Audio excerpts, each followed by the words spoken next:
이는 우리가 전에 왕에게 고하기를 우리 하나님의 손은 자기를 찾는 모든 자에게 선을 베푸시고 자기를 배반하는 모든 자에게는 권능과 진노를 베푸신다 하였으므로 길에서 적군을 막고 우리를 도울 보병과 마병을 왕에게 구하기를 부끄러워하였음이라. 그러므로 우리가 이를 위하여 금식하며 우리 하나님께 간구하였더니 그 응낙하심을 입었느니라. 사랑과 은혜가 많으신 주님 감사합니다. 저희들이 늘 언제나 삶과 죽음의 기로에 있습니다. 주님의 말씀을 온전히 붙잡고 믿고 나아갈 때는 저희들에게 영생의 삶이 얻어지지만 주님을 멀리하고 저희들의 계획함과 혈기와 감정대로 움직였을 때는 반드시 죽을 수밖에 없음을 아버지 이 자리에서 고백을 드립니다. 오늘 저희 그 마음 가운데 예수 그리스도의 주시는 그 말씀을 아버지 허락해 주셔서 저희의 마음판에 온전히 새겨주셔서 이 말씀대로 저희를 정말 세상에서는 장민과 같습니다. 갈 길 몰라 방황하는 저희들을 말씀으로 인도해 주시고 기도로 붙들어 주셔서 하늘나라로 온전히 인도되어 줄 수 있는 귀한 이 시간이 될 수 있도록 아버지께서 역사해 주실 줄 믿사오며 이 모든 말씀 예수 그리스도 이름으로 감사하며 기도했습니다. 아멘. 감사합니다. 자, 우리가 저번 시간에 했던 게 맨 마지막 부분이 뭐였을까요? 에스라 선지자가 이제 2차 기환을 하게 됩니다. 제가 지금 말씀드렸지만 지금이 어떤 때라고 말씀을 드렸죠? 제가? 어느 시기다? 2차로 포로들이 기환을 하는 시기입니다. 1차로 기환을 했죠. 1차 때 기환을 했어요. 몇 년도죠? BC 537년입니다. 제가 연도를 좀 자꾸 얘기하네요. 이유는 뭔지 모르겠지만 BC 537년에 처음으로 그 바벨론에서 포로로 있다가 이제 고레스 왕이라고 하는 바사 제국의 고레스 왕이라고 하는 사람의 칙령에 의해서 다시금 이스라엘로 첫 번째로 이제 귀환을 합니다. 포로로 있다가 이스라엘이 망했어. 남유다가 망하는 바람에 전부 다 바벨론에 포로로 끌려갔다가 70년이 지나서 하나님의 그 예레미야 선지자의 입술에서 하시는 그 예언의 말씀대로 딱 70년 만에 어떻게 돼요? 하나님께서 왕을 바꿔가면서까지 그 바벨론 왕이 도무지 하나님의 말씀대로 역사가 안 될 것 같으니까 하나님이 어떻게 왕을 바꿔요? 이사야 선지자가 예언했던 고레스 왕으로 완전히 바꿔버리시죠. 왕을 갈아타게 하시면서까지도 하나님은 예레미야 선지자의 말씀 70년을 그대로 지키셨어요. 이 선지자를 통한 하나님의 말씀은 능치 못함이 없이 반드시 이루신다. 그건 사람의 힘도 아니고 세상의 어떤 힘도 아닙니다. 오직 하늘로부터 오는 여호와 하나님의 크신 능력으로 그 모든 것들이 다 이루어집니다. 말씀은 곧 하나님이시고 하나님이 곧 말씀이신데 그 말씀대로는 무조건 이루신다는 것을 여기 계신 분들도 이 역사를 통해서도 우리가 충분히 알 수가 있습니다. 그때 당시는 그런가 보다 하고 지나가지만 반드시 뒤를 돌아놓고 봤을 때는 하나님의 온전한 역사심이 있다는 것. 여기 계신 분들 한 사람 한 사람의 삶의 역사가 지금 하나님께서 인도하시는 이 역사와 다를 바가 없습니다.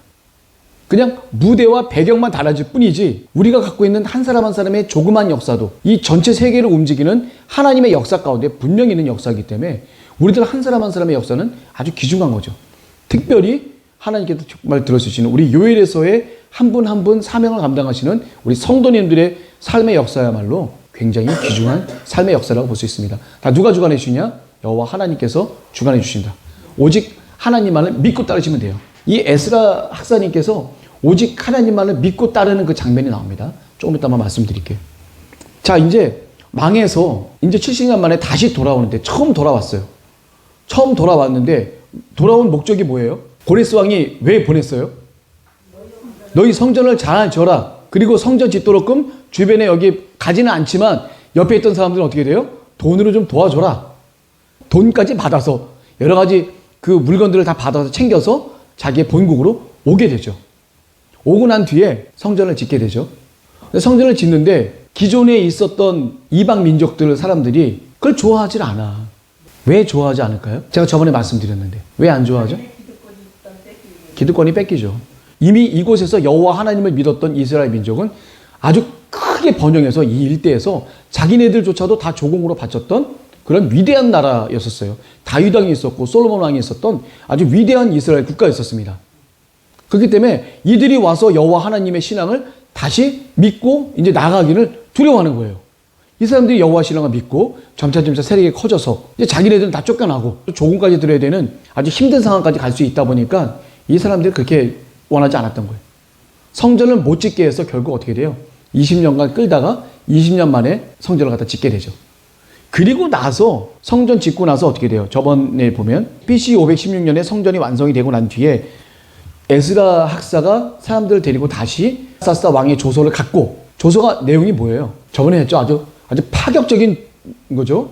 필요한 물품 다 대주고, 그 다음에 강 서쪽에 있는 모든 총독들에게, 거기에 있는 지방 관리들에게 얘기해 주는 거죠. 이들이 가서 딜 때 거기에 있는 세금으로 다 도와줘라, 많이. 그렇게 얘기를 하는 그 조서를 갖고 가는 겁니다, 이제. 근데 그 성전을 갖다 짓고 난 뒤에 몇 년 만에 우리가 가게 되죠? BC 516년에서 BC 458년간의 그 길이는 대략적으로 약 한 60년 가까이 좀 됩니다. 60년 만에 이제 가는 거예요. 그리고 537년에 1차로 떠났을 때 537년에서 458년은 거의 몇 년이에요? 80년의 시간이 흐른 겁니다. 1차로 떠났던 사람들의 시간에 80년 만에 2차로 에스라라고 하는 학사, 하나님의 말씀과 율법을 연구하는 제사장이 페르시아에 있는 이스라엘 백성들을 데리고 또 한번 이제 귀환을 하게 되는 거죠. 에스라 학사는 뭐가 궁금해요? 귀환을 하는데 어떤 게 궁금할까요? 이 사람은 제사장이에요. 하나님의 말씀과 율례를 연구하는 사람이에요. 그러면 뭐가 궁금할까요? 이 사람은 기본적으로 잘 율법을 지키고 있는지, 하나님의 말씀에 잘 순종하고 있는지, 그게 궁금한 거예요. 그러니까 에스라가 자원을 해서 자기가 아닥사스다 왕한테 허락을 받은 거죠. 그리고 가면서 어떻게 돼요? 가고 싶은 사람들은 에스라를 다 따라가도 좋다. 그래서 자원에서 온 사람들이 남자가 어떻게 돼요? 몇 명이에요? 1773명 정도가 좀 되는 거죠. 장정. 에스라와 함께 본국으로 귀환한 자의 명단은 1773명 정도가 됩니다. 근데 거기서 대략적으로 식구들이 한 4-5명 합쳐진다고 하면 어떻게 돼요? 대략 한 9,000명 정도라고 우리가 볼 수 있고, 대략 한 10,000명 정도가 에스라 학사께서 이끌어 가는 그런 사람들이 되는 거예요. 자, 우리가 저번 시간에 이제 배웠지만 아닥사스다 7년 1월 1일 날 출발을 해요. 그리고 5월 1일 날 예루살렘에 정확히 도착합니다. 만 몇 개월이에요? 정확히 딱 4개월이 되죠. 그런데 이분들이 BC 458년 1월 1일 날 떠났는데 가다가 어디에서 이제 딱 서요? 유프라테스 강 동쪽 줄기에 있는 아하와라고 하는 지역에 흐르는 강가에서 다시 멈추게 됩니다. 3일 동안 멈춰서 뭘 하게 돼요? 사람들의 숫자를 갖다 정비하게 됩니다. 쭉 봤더니 누가 없어. 레위인들이 없어요. 레위인들이 한 사람도 없는 거예요. 그래서 레위인들이 한 사람도 없으니까 에스라가 레위인들을 갖다가 챙긴 이유가 뭐예요? 갔는데 하나님의 전에서 제대로 예배 드릴 수 있는 준비를 갖다가 갖추고 떠나려고 하는 거예요. 그래야지만 제사장으로서의 그런 의무를 갖다 다하게 되는 거잖아요. 딱 보니까는 제사장들을 도울 레위인들이 한 명도 없네. 단 한 명도 없어요. 그러니 어떻게 돼요? 그 사람들을, 레위 사람들이 없음을 갖다 발견했을 때, 그 자기가 데리고 있던 그 족장들, 출발했던 사람들 중에 족장들, 그러니까 대표되는 사람들을 가시비아 지방에 있는 이또라는 사람에게 보냅니다. 그래서 성전에서 봉사할 레위인들을 보내줄 것을 요구를 하죠. 그래서 거기서 레위인들을 갖다가 지원을 받습니다. 말리라고 하는 사람. 말리는 뭐냐면 레위 지파의 레위가 아들이 3명이 있어요. 누가 있죠? 첫째가 누구죠? 게르손. 둘째가 고핫. 셋째가 무라리죠. 이 무라리의 장남이 말리예요. 이 말리의 자손 중에 몇 사람, 그 다음에 무라리 자손 해갖고 몇십 명을 이렇게 받습니다. 그리고 느디님 사람도 받아요. 느디님 사람도 이게 받게 돼요. 느디님이 누구예요? 예, 장작 패고 물 깃는 사람들. 성전에서 레위인들을 서빙하는 사람들, 도와주는 사람들까지 220명까지 다 합세를 해서 이제 떠나게 됩니다. 이때 한 9일 정도를 이 사람들을 갖다가 구하는 데 씁니다. 그럼 12일이 흘렀죠. 그러니까 정월 초하루 해서 12일이 흐른 거예요. 그리고 12일 날 이제 본격적으로 출발을 하게 됐죠. 본격적으로 출발해서 언제 도착해요? 5월 1일 날 딱 앞월이죠. 5월이 앞월입니다. 그 다음에 1월이 니산월이라고 그러죠. 바벨론 날로. 니산월 1월 1일 날 출발해서 5월 1일 날 출발합니다. 바사에서는 1월 1일 날 출발했는데 아와하로 강가에서 3일간은 머물고, 그리고 레위인들을 찾는데 9일 정도가 소요돼서 며칠 날 출발하냐면 1월 12일 날 출발하도록끔 돼 있다고 여기 성경에 나와 있죠. 자, 거기서 떠나면서 이제 에스라가 하는 행동 중에 하나가 또 뭐가 있죠? 에스라가 이제 금식을 갖다가 선포하게 됩니다. 1,400km가 이제 앞으로 가야 되는데, 이제 앞으로 여행을 쭉 해야 되는데, 5페이지 한번 보실래요? 에스라의 인솔하에 제2차 예루살렘 귀환이 어떻게 되는가? 자, 유프라테스 강, 티그리스 강 옆에, 유프라테스 강 오른쪽에 보면 닛불이라는 데가 있어요. 이 닛불이라는 곳, 이 바벨론 지역의 닛불이라는 지역에서 이제 쭉 출발해서 다드몰, 그 다음에 다메섹, 그 다음에 예루살렘. 이 경로가 거의 한 1,400km 가까이 정도 되는 굉장히 긴 거리죠. 그러니까 만 4개월 동안 계속 걸은 거예요. 그런데 사실은 좀 느리게 도착한 거죠. 거기 어린아이도 있고, 짐승도 있고, 여자들도 있다 보니까 빠르게 갈 수는 없었어요. 그 모든 사람들이 같이 운영하고 또 쉬고 가고 하다 보니까 만 4개월이라는 시간, 4개월 동안 꼬박 걸어서 그걸 갔다가 한번 생각해 보세요. 4개월을 사막을 그냥 힘들게 그냥 걸었다고 한번 생각을 한번 해보세요. 예. 엄청난 거죠. 5월이면, 아벌 5월이면 실제로는 7, 8월 정도 되는 겁니다. 태양력으로 따지면 여름쯤에 도착하는 거죠. 그러니까 그 사막을 건너는 거를 여름을 회피한 거예요. 선선할 때 출발해갖고 뜨거운 여름에 예루살렘에 도착을 했으니까 이 사막을 건너는 요 부분은 아주 뜨거운 부분이 있죠. 여기 닛불에서부터 다드몰에 이르기까지 아주 뜨거운 사막을 걷는 그런 부분들은 사실은 그 여름이 아니라 봄에, 시원한 봄에 그곳을 통과하도록끔 계획을 잡은 거예요. 자, 근데 이제 이분들이 떠나기 전에 에스라 학사가 무사 귀환을 위해서 이제 금식을 하게 됩니다. 금식한 이유가 뭐예요? 금식은 하나님께 구하기 위해서 먹을 것을 전폐하고 열심히 기도로 들어가는 거예요. 금식했다는 얘기는 바로 기도라는 뜻이라고 봐야겠죠. 뭘 기도한 거예요? 무사 귀환. 안전하게 도착하기 위한.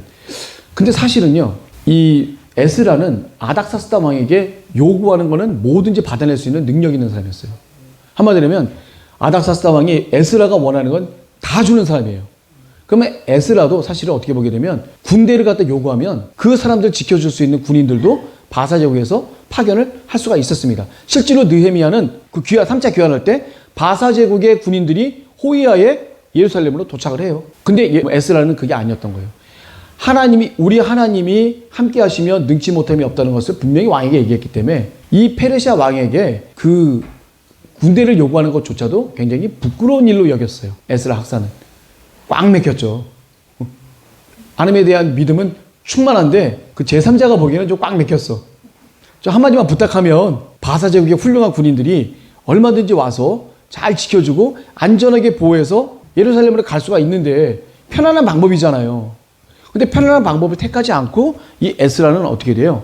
하나님의 능력을 온전히 믿고 떠나는 거죠. 하나님만 믿고 가는 거예요. 하나님만 믿고. 사람의 힘에 의지하는 것이 아니라 바사왕 아닥사스다 왕의 그 군대를 갖다 의지한 게 아니라 하나님을 갖다가 온전히 의지하면서 이제 출발을 하게 됩니다. 금식하고 간구하고 그랬더니 하나님이 여기 어떻게 돼요? 우리의 그 요구함을 하나님께서 들어주셔서 예루살렘에 안전하게 귀환을 하도록끔 하게 하신 하나님의 역사가 있었습니다. 사막에도 보면 여러 가지 도적대들이 많아요. 일명 베두인이라고 하는 사람들. 몰래 싹 나타나서 사람들을 갖다 싹 들어가는 도적대들이 엄청 많아요. 그래서 사람들을 잡아다가 또 무역상에다 팔아요. 또 아무 데나 갖다 팔아요. 또 사람들을. 그럼 돈을 받으니까. 그런 사람들 한번 만나기 시작하면은 안 되는 거죠. 굉장히 큰 타격과 피해. 이 사람들은 지금 군인들이 아니잖아요. 민간인들끼리 이제 넘어오는 거기 때문에 굉장히 위험할 수 있어요. 물론 많은 숫자가 장정들이 있지만 무장하고 덤비는 사람들한테는 그 장정도 많이 있어봤자 소용이 없을 수도 있습니다. 그게 굉장히 훈련된 그런 말이나 낙타를 타고 오는 사람들을 보면 엄청나게 빠르게 움직일 수 있는 그런 사람들이 될 수도 있겠죠. 그리고 나서 에스라가 무사 귀환을 위해서 이 아하와라 강가에서 이제 어떻게 돼요? 금식을 하게 되죠.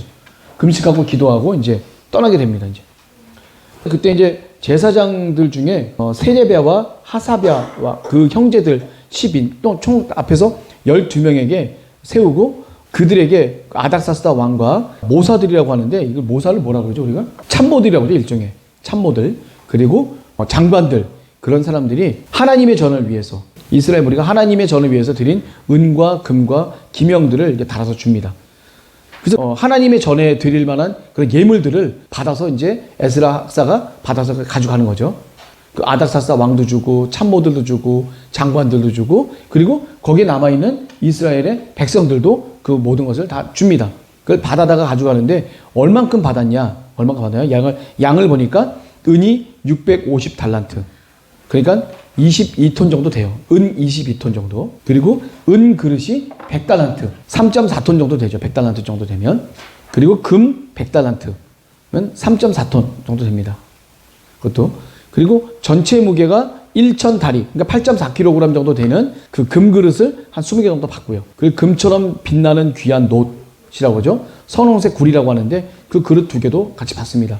그걸 가지고 이제 출발하는 거예요. 자, 그 다음에 에스라 일행이 이제 떠나게 되는데 여기 보게 되면 8장 맨 마지막 부분이죠. 정월 12일에 우리가 아하와 강을 떠나서 8장 31절 나오죠. 아하와 강을 떠나 예루살렘으로 갈새 우리 하나님의 손이 우리를 도우사 대적과 길에 매복한 자의 손에서 건지신지라. 이에 예루살렘에 이르러 거기서 3일을 유하고 제4일에 라고 이게 표현이 되어 있는데 정월 12일에 이제 아하와 강을 떠나게 됩니다. 12일이란 건 뭐예요? 우리가 바사에서 1월 1일 날 출발했는데 이 아하와 강가에서 머물다가 1월 12일 날 출발하게 되는 거죠.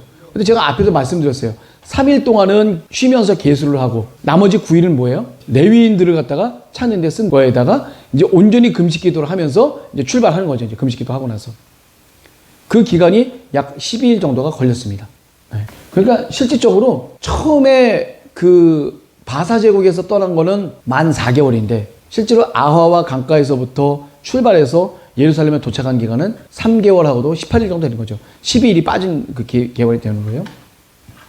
아하와 강가라고 하면 그게 그 바벨론 지역에 있는 거기 때문에 거기서 한 12일 정도를 그냥 보낸 거예요. 떠나는 살 때 제사장들도 준비하고 레위인들도 준비하고 그리고 하나님께 드릴 기명이나 이런 것들도 잘 챙겨서 딱 준비하고 난 다음에 12일의 준비 기간을 갖고 이제 출발한 겁니다. 그래서 실적으로 아하와 강에서 떠나서 3개월 18일 만에 이제 예루살렘에 이제 도착을 하게 되는 거죠. 예루살렘에 이제 무사히 귀환하게 됩니다. 여기서 참 대단했던 건 뭐냐면 에스라 그 학사의 그 마음가짐인 것 같아요. 이분이 어떻게 보게 되면 사실 우리는 세상과 좀 타협을 해서 좀 더 쉬운 방법을 얼마든지 택할 수가 있는데 이분은 전적으로 하나님을 믿었던 그 어떻게 보게 되면 아주 법대로 하시는 사람이에요. 법대로. 하나님만 온전히 믿고 인간의 것은 따지지 않는 그렇게 했었을 때 하나님이 온전히 에스라 학사의 기도를 들어주시고 그 일행을 안전하게 그 곳까지 이송을 해줬다고 하는 것을 하나님의 능력으로 이송했다는 것을 분명히 영광을 드릴 수가 있잖아요. 그 왕에게 아무런 군사적인 요구도 하지 않고 자기네들끼리 떠났다고 하는 것 자체도 굉장히 위대한 일인 것 같아요. 분명히 아닥사스다한테 얘기를 했었으면 분명히 아마 들어줄 거라고 믿습니다. 자, 이제 중요한 건 뭐냐면 그쪽에 이제 도착을 해서 3일간 이제 휴식을 갖다 하게 됩니다. 보통 그 한 지역에 도착하면 2, 3일 정도의 휴식을 가지면서 정비를 한다고 그러죠. 자기네 이때 왔던 그런 물건들이나 또 자기의 어떤 그런 물품들, 그 피곤한 사람들 뭐 이런 것들 따져서 전체적으로 다 이제 여독을 풀면서 정리하는 기간이 한 2, 3일 정도가 걸립니다. 2, 3일 정도 걸리고 4일째부터 뭐라고 그래요? 하나님의 전에서 은, 금과 기명을 달아서 제사장 우리아의 아들 무레못의 손에 붙였습니다. 그래서 그것을 예수아의 아들 요사박과 반누이의 아들 노아디아가 함께 있어서 모든 것을 다 계수하고 달아보고 그 중수 당장의 책에 기록했다. 이제 온전히 하나님께 바쳐졌다는 얘기예요. 제사장이 그 책에 기명했다는 얘기는 하나님께 드릴 그 예물들이 다 온전히 바쳐졌다라고 하는 것을 하나님께 드려졌다라는 것을 우리가 분명히 알 수가 있겠죠. 자, 이제 이들이 그 다음에 한 게 뭐예요? 성전은 젖었으니까 그 다음에 뭐래요? 하나님께 예배를 드려야죠. 제사를 드려야죠. 그래서 제사를 드렸는데 드렸던 그 양의 숫자나 그 소의 숫자를 보게 되면 그렇게 많지는 않아요. 사실은. 뭐 솔로몬 시대나 이런 시대를 봤을 때보다는 많지는 않지만 그 가운데에서 그들이 할 수 있는 최대한의 예물들을 드렸다. 제물들을 드렸다라는 것을 우리가 알 수가 있죠. 자, 숫송아지가 뭐 12마리고 수양이 96마리고 어린 양이 77마리고 속죄제에 쓰이는 수염소가 12마리다. 모두 여호와께 드린 번제물인데 양이 솔로몬 시대에 비하면 턱없이 아주 부족한 숫자지만 그때 당시에는 하나님께 드릴 수 있는 최대의 숫자라고 볼 수가 있습니다. 제가 그래서 과부의 2랩돈을 저번에 표현했어요. 많은 가운데에서 일부냐, 없는 가운데에서 전부를 드리는 거냐, 이런 것은 우리가 좀 다른 표현이라고 볼 수가 있겠죠. 하나님은 어떻게 판단하세요? 없는 가운데 전심을 다하는 것을 하나님께서 더 깊게 보시죠. 있는 가운데 전심을 다하면 좋은데 있는 사람은 전심을 다하기 쉽지 않아요. 에스라 학사의 그 마음 가운데는 하나님에 대한 뜨거운 열정과 또 복귀해 주시고자 하는 그 하나님에 대한 그 감사함이 뼛속 깊이까지 절여 있었던 제사장면은 분명합니다. 그래서 사실 어떻게 보이냐면 페르시아에서 잘 먹고 잘 살 수 있어요. 에스라 학사는 그때 당시에 바사 왕이 한테 원하는 대로 다 받아낼 수 있을 만큼의 좋은 위치에 있었던 사람이에요. 그 모든 것을 다 내버리고 어떻게 돼요? 하나님께서 지명하신 땅 예루살렘으로 다시 오게 되는 거죠. 아무것도 없는, 정말 언제 어떻게 될지 모르는 그 땅으로 오직 하나님의 말씀과 율례만 갖고 이제 백성들 데리고 이제 떠나게 된 겁니다. 하나님만 믿고 떠난 거죠. 그러면 이 사람들은 가면 어떤 일이 있을 거라고 생각을 해요? 에스라 학사가 이제 딱 도착했었을 때 이미 스룹바벨과 대제사장 예수아가 데려갔단 말이에요. 그리고 나서 80년이 흘렀어. 그러면 이제는 어떤 생각을 하게 됐겠어요? 먼저 간 우리 이스라엘 사람들이 어떻게 하고 있을 거다? 하나님께 예배를 잘 드리고 있고 기초는 잘 닦고 있고 하나님께 영광을 드리기 위해서 열심히 노력하고 있겠지라고 생각을 하고 갔겠지만 실제로 그렇습니까? 도착을 했더니 제사장들도 아니야. 방백들이 와서 뭐라고 얘기를 해요? 이스라엘 백성과 제사장들과 레위 사람들이 이 땅 백성과 떨어지지 않고 어떻게 돼요? 가나안에 있는 사람들, 헷 사람, 브리스 사람, 여부스 사람, 암몬 사람, 모압 사람, 이 모든 이방인들하고 어떻게 돼요? 예, 결혼을 했다. 결혼해서 어떻게 돼요?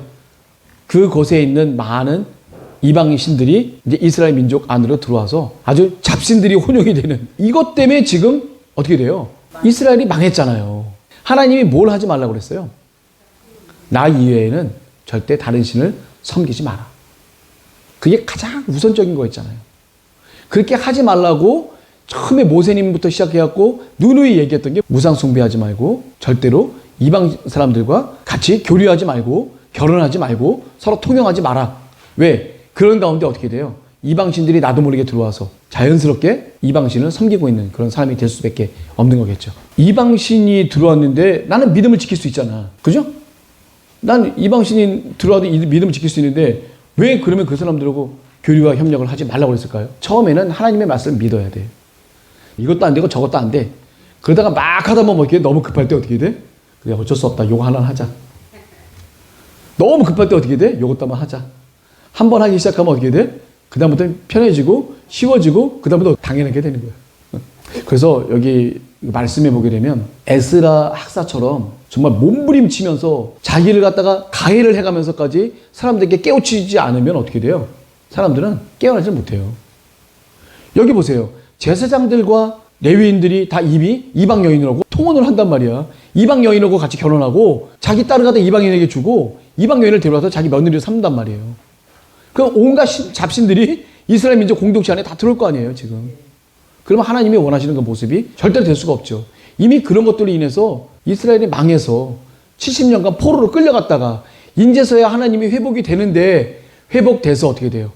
다시금 돌아올 수 있는 그런 길이 열렸는데 다시 옛날보다 더 심한 길로 다 돌아가고 있는 그런 모습을 봤었을 때 에스라 학사의 마음은 어떻겠냐 이거예요. 에스라 학사가 갖고 있던 마음은 뭐예요? 이분은 율법을 연구한 사람이었고 하나님의 말씀을 온전히 믿고 따르고 공부했던 사람이에요. 자기가 생각했던 그런 모든 것들이 엉망으로 펼쳐져 있으니까 어떻게 돼요? 속옷과 겉옷을 찢었다고 그랬어요. 그럼 겉옷은 찢으면 되는데 굳이 뭐 속옷까지. 그럼 어디까지 보여주신 거예요 도대체? 그런 지도자가 겉옷과 속옷을 다려서 거의 하나라도 걸치지 않은 상태가 거의 된다고 한다면 거길 보는 백성들의 마음은 어떻겠어요? 가슴 찢어지지. 자, 속옷과 겉옷을 찢었다. 이거는 어떤 상태일까요? 이 속옷까지 찢었다는 것은 견디기 힘든 아주 극도의 슬픔을 얘기하는 거죠. 아주. 너무 슬픈 나머지 겉옷 갖고는 한이 안 풀려. 그냥 입고 있던 속옷마저도 찢어버릴 정도로 그 슬픔과 극도의 그 슬픔을 그 제사장께서 표현하신 거예요. 그리고 그때 당시 최고의 리더잖아요. 모든 사람들 데리고 왔던 최고의 리더가 거기서 그 사람들의 모습을, 방백들의 얘기를 듣고 그 사람의 모습을 봤었을 때 겉옷을 찢고 속옷까지 찢어버렸다. 그러면은 예, 굳이 속옷까지는 아니었으면 더 좋을 뻔했겠지만 이 감정이 거기까지가 추스리지 못하고 자기도 모르게 속옷까지 찢으신 게 되겠죠. 그리고 그 다음에 그 정도로 끝나면 되는데 그 다음에 또 뭐 어떻게 돼요? 머리털을 갖다 뽑고 수염을 갖다 뜯어버리는 자해죠. 큰 자해죠. 어떻게 보게 되면 이거는 분노와 불쾌감을 이렇게 맛보게 되는 그런 게 되는데요. 그렇게 되는 순간에 어떻게 되겠어요? 그 주변에 경건했던 사람들, 하나님의 이름을 두렵고 떨리게 믿고 있는 그런 사람들은 자연히 에스라 옆으로 모이게 되겠죠. 그래서 어떻게 돼요? 에스라가 드디어 기도를 갖다가 하게 되죠.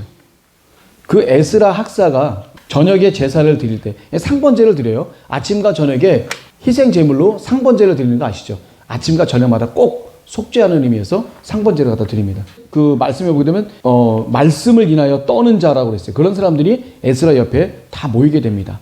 근데 그 분들은 이제 경건한 사람들 얘기하는 거죠. 하나님의 말씀을 두렵고 떨림으로 믿는 그런 분들을 말씀드리는 거예요.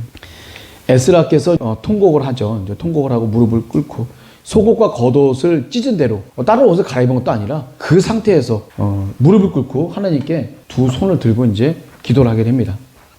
내가 부끄러워 낯이 뜨뜻하여, 부끄러워 낯이 뜨뜻한 게 옷이 지금 다 그렇게 돼서 뜨뜻한 게 아니라, 낯이 부끄러운 게 아니라, 여기 있는 모든 그 이스라엘 백성들이 하나님 앞에 지은 죄, 그 죄로 인해서 죽임을 당할 수밖에 없고 망할 수밖에 없었던 그 죄를 또 짓고 있는 그런 모습을 보고 부끄러워서 낯이 뜨뜻하다고 얘기를 했어요. 하나님을 향해서 얼굴을 들지 못하오니 이는 우리 죄악이 많아서 정수리에 넘치고, 아주 차고 넘친다는 얘기죠.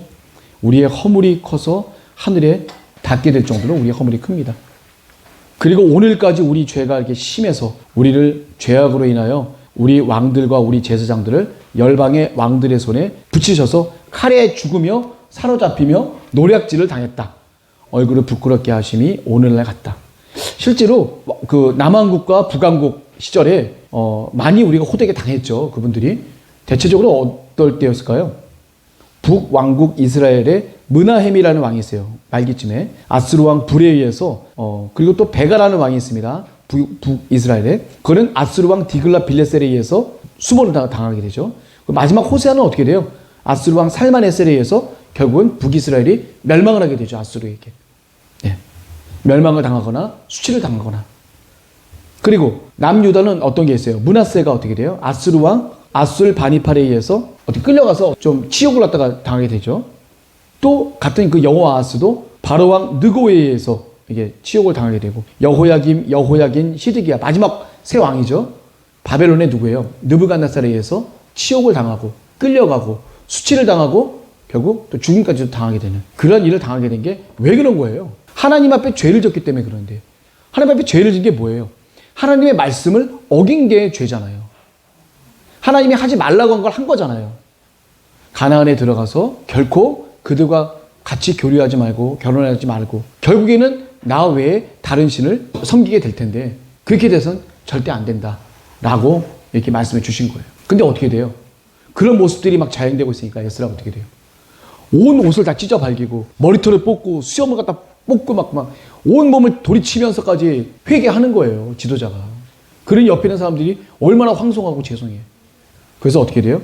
이때 에스라가 통곡해서 이제 기도를 하게 되는 거죠. 자신들의 죄로 인해서 왕들과 제사장들을 열방의 왕들에게 하나님께서 붙이셔서 결국 멸망을 당하게 하신 거고 또 수치를 당하게 하나님이 하셨다라고 또 이렇게 기도를 하게 됩니다. 그리고 어떻게 돼요? 우리 하나님 여호와께서 우리에게 잠깐 은혜를 베푸셔서 얼마를 남겨두어 피하게 하신 우리를 그 거룩한 초소에 박힌 목과 같게 하시고 우리 눈을 밝히사 우리로 종노릇하는 중에서 조금 소생하게 하셨나이다. 이게 뭐예요? 다시금 바벨론의 70년간의 포로 생활에서 잠깐 노임을 얻게 된 거죠. 하나님은 우리를 복역하는 중에 버리지 않으셨다. 바벨론의 포로에 있었지만 우리가 포로 기간에 우리가 버림을 당한 게 아니라 하나님은 늘 우리를 지켜보고 계셨고 바라보고 계셨고 그 관심을 끊이지 않으셨다는 것을 이 에스라 학사가 온전히 하나님께 기도를 합니다. 이 기도는 본인 개인의 감정에서 나온 기도일까요? 하나님의 신이 임해서 성령 충만한 가운데 그 마음을 주장하시는 성령께서 그 에스라 입술을 갖다 통해서 말씀하셨겠죠. 성령께서 하시는 그 기도를 에스라는 그대로 한 겁니다. 그 기도를 여호와 하나님께서 받으셨겠죠. 이렇게 우리를 갖다가 폐역해서 바벨론으로 포로를 끌려갔는데 다시금 또 돌아오게 하셔서 어떻게 돼요? 유다와 예루살렘에서 우리에게 울을 주셨나이다. 울이 뭐예요? 이게 울이라는 게 어떤 뜻이냐면 문자적으로는 우리가 포도원 울타리를 갖다 뜻하는 겁니다. 그래서 도적과 짐승들의 위협으로부터 작물들을 갖다 보호하는 그런 건데 어떻게 보게 되면 앞으로 짓게 되는 느헤미야 그 총독을 통해서 짓게 되는 성벽을 또 의미하기도 하고요. 더 중요한 건 뭐죠? 영적으로는 하나님의 보호하심이라고 볼 수 있겠죠. 울이라고 하는 것은 하나님의 보호하심 그 가운데 이 이스라엘 민족들을 주셨다. 이렇게 하신 뒤에도 우리가 주의 계명을 배반했다 이거죠. 하나님께서 우리에게 다시금 예루살렘으로 돌아와서 1차로 스룹바벨과 예수아에 의해서 온 그 백성들이 하나님의 성전을 짓고 살도록끔 해주셨는데 그 가운데 또 죄를 졌다 이거예요. 그 얘기를 또 하는 겁니다. 그래서 더럽고 가증한 일을 행해서 더러움으로 이제 채웠다라는 그 부분을 얘기를 하는 거죠. 그래서 하나님께서 뭐라고 하셨어요? 너희 여자들을 저희 아들에게 주지 말고 저희 딸을 너희 아들을 위하여 데려오지 말며 그들을 위하여 평강과 형통을 영영히 구하지 말라. 그리하면 너희가 왕성하여 그 땅을 아름다운 것을 먹으며 그 땅을 자손에게 유전하여 영원한 기업을 삼게 되리라 하셨나요? 이건 뭐예요? 모세님이 하셨던 말씀 그대로죠. 그곳 사람들과 통용하지 않고 너희들이 믿음을 지켜서 우상 숭배를 하지 않으면 그곳에서 영원히 그 기업에서 영원히 너희가 축복을 받게 될 거다라는 그 말씀을 이 에스라 선지자의 그 기도를 통해서 하시는 거예요. 그래서 우리의 악한 행실과 큰 죄로 인하여 이 모든 일을 당하였사오나 우리 하나님이 우리 죄악보다 형벌을 아주 적게 주셨다. 경하게 하시고 또 이만큼 백성을 남겨주셨사오니 우리가 어찌 다시 주의 계명을 거역하고 이 가증한 일을 행하는 족속들과 여는 하오리이까. 자, 그리하면 주께서 어찌 진노하사 우리를 멸하시고 남아 피할 자가 없도록 하시지 아니하시리이까.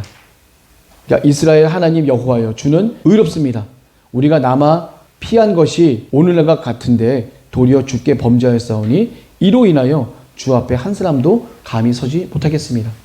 용서하여 주십시오. 한 번만 살려주십시오. 이렇게 되는 겁니다. 그래서 이 에스라 학사가 이 죄악의 풍토라다 벌어지고 있는 이 모습을 보면서 다시금 본인이 크게 참여하는데 보통 참여한 게 아니죠. 이분들은 그냥 자신의 몸을 내던져서 해결한 거예요.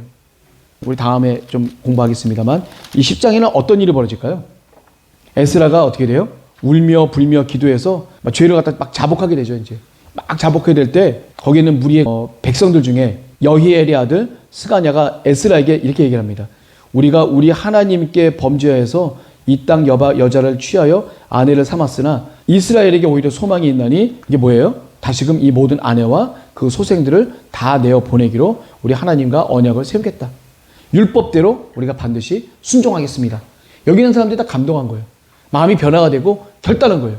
에스라 학사의 그 모습을 보고 만약에 에스라 학사가 자신의 몸을 던져가면서까지 하나님 앞에 있는 그 모든 마음을 갖고 이 백성들에게 그 모습을 보이지 않았다고 한다면 이 우매한 백성들, 자신들이 이미 편하게 살고 있는 이 환경을 포기했었을까요? 안 했어요. 자신의 부인과 자기가 낳은 아들, 이미 이방인이 낳은 아들이지만 내 아들이잖아요. 내 딸이잖아요. 그 내 조카잖아요. 내 며느리잖아요. 내 사위고 이런 사람들과 결별할 수 있었겠냐 이거예요. 잘 먹고 잘 사는데 안 되죠. 이렇게까지 에스라 학사가 자신이 몸부림을 친 거예요. 막 땅 구덩이로 막 뒹굴고 막 이런 거예요. 예전에 사실은 제가 목사님께 훈련을 받았을 때 목사님이 제 앞에서 한번 뒹구신 적이 있어요. 진짜로. 못 참고. 그러니까 저는 뭐냐면 한마디로 하면 하나님 보시기에는 굉장히 강한 거예요. 하나님이 하신 말씀에 어떻든 간에 순종하고 나가려는 그런 마음보다는 내 뜻과 내 생각대로 이렇게 하는 게 너무 강하다 보니까 그게 쌓이다 보니까 한 번은 목사님이 제 앞에다 뒹구신 적이 있어요. 몸을 던져서 이렇게 백성들에게 하나님께 죄를 지면 안 된다고 하는 것을 간절하게 선포할 수 있는 자만이 진정한 목회자가 아닌가, 진정한 제사장이 아닌가라는 생각을 제가 다시금 해봅니다. 과연 나는 할 수 있을까? 목회자인 나는 과연 우리 성도들을 위해서 정말 이렇게 몸부림을 치면서 할 수 있을까? 저도 다시 한번 회개하게 되는, 또 다시 한번 제가 부족한 부분을 능력을 구하게 되는 그런 귀중한 계기가 됐었던 것 같습니다. 이 에스라 학사분이 어떻게 보면 제 믿음의 선배죠. 제사장이면 우리 목회자이신데 그 목회자 선배로서 하셨던 이 모든 행동들이 너무 감동이에요. 사실 제 개인적으로. 하나님 앞에 처음에 출발할 때도 그 위험을 무릅쓰고 나는 하나님만 있으면, 하나님만 계시면 여기는 모든 사람들의 안전은 아무런 문제가 없다. 온전히 믿고 금식하면서 하나님께 온전히 기도를 구하고 출발하는 그 에스라 학사님의 그 모습을 보면서 아, 나도 정말 에스라 학사님처럼 정말 온전한 믿음 갖고 하나님 앞에 순종하고 하나님을 온전히 믿어드리고 싶다라고 하는 그런 마음이 저에게 너무 갈급하게 많이 왔었습니다. 그리고 가서 어떻게 돼요? 잘못된 부분을 자신이 온몸을 던져가면서까지 그 백성들을 깨우치려고 했고 하나님께 나가려고 했던, 그리고 그 모습에 진심을 깨달은 백성들이 다 같이 결단해서 어떻게 돼요? 정말 하기 힘들었던 자신의 핏줄을 쳐낼 수밖에 없는 거죠. 하나님 앞에 온전히 바로 서고 이 민족이 하나님 앞에 더 이상 멸망당하지 않기 위해서, 죄짓지 않기 위해서 이 에스라 학사뿐만 아니라 몸을 던진 걸 본 이 주변에 있는 모든 이스라엘 백성들도 다 같이 결단해서 하나님 앞에 바로 서게 되는 귀중한 계기가 됐었습니다. 우리도 여기 계신 분들도 목회자는 아니지만 제가 봤을 때는 사역자예요. 사명이 있는 분들이에요. 교회에서 기도로서 많은 복음을 전할 수 있는 사명이 있는 분들이라는 사명자들이라고 제가 생각이 됩니다. 우리가 결코 세상에서 세상에 있는 모든 마귀들과 타협하지 말고 하나님께서 주셨던 그런 온전한 마음을 갖고, 그렇지만 그리스도의 사랑을 갖고 우리가 해야겠죠. 그리스도의 사랑은 뭐예요? 내 목숨을 내어주는 게 그리스도의 사랑이잖아요. 그냥 가서 혈기 부리고 몸부리치는 게 다가 아니라 내 목숨을 그를 위해서 내어줄 수 있는 예수 그리스도의 사랑을 갖고 우리가 복음을 전할 때 진정으로 하늘의 모든 복음이 전해지게 될 거라고 온전히 믿고 사명을 잘 감당할 수 있게 되는 그런 진정한 마음을 갖게 됐습니다. 그래서 이번 시간에 특별히 8장, 9장을 이렇게 보면서 10장까지도 물론 같이 봤지만 이 가운데서 에스라 학사님께서 가졌던 분명한 그리고 간절한 그리고 뜨거운 사랑, 이 백성들에 대한 뜨거운 사랑을 다시 한번 제가 깨닫게 돼서 제가 오히려 더 이 말씀에 더 은혜를 받았던 귀한 한 주간이었던 걸로 제가 기억이 됩니다. 그래서 오늘 특별히 에스라 학사님, 제가 맨 위에 써놨어요. 에스라 시대의 우상숭배와 현대의 우상숭배. 에스라 학사님은 통혼에 대한 부분을 갖다가 철저하게 하나님의 죄로 이렇게 판단했지만 지금 현재에는 우리가 통혼이라는 개념에 대한 그 개념이 없어. 그 제가 나름대로 기도해 봤더니 하나님을 멀리하게 하는 그런 거는 어떻게 보면 그게 우상숭배다. 하나님을 멀게 하는 그 요인들은 우상숭배가 될 수 있어요. 만약에 핸드폰이 내가 하나님을 멀게 하는 요인이다 그러면 그게 우상숭배가 될 수 있는 거고, 우리는 그런 분은 없겠지만 어떤 사람은 마약을 해서 또 다른 쾌락을 얻기 위해서 많은 여러 가지 요인들로 인해서 하나님 앞에 크게 죄를 짓고 잘못하게 되면, 그래서 우리에게 어떤 하나님께서 말씀을 주셨어요? 금주. 딱 우리가 술 먹었을 때 하나님이 나답과 아비가 죽었을 때 하나님이 아론에게 하신 말씀이 뭐예요? 술을 먹게 되면, 취하게 되면 어떻게 돼요? 정한 것과 부정한 것을 분별을 못해요. 할 것 같지만 분별이 안 돼요. 이성을 살짝 잃게 돼서 잘못 판단해서 잘못 실수할 수 있고 잘못 죄를 지을 수 있는 게 바로 술이다. 그렇게 말씀하셨던 것처럼 우리가 제대로 우리가 알고 좀 나가야 될 듯 싶습니다. 여기 있는 사명자들도 잘 들으셔야 돼요. 에스라 학사님이 가지셨던 이 분명함, 그리고 영혼을 사랑하는 뜨거운 마음, 그리고 그 간절함, 이걸 우리가 온전히 배울 수 있는 귀한 시간이 되길 바라면서 우리 에스라 오늘 5번째 시간을 오늘 마치도록 하겠습니다. 감사합니다.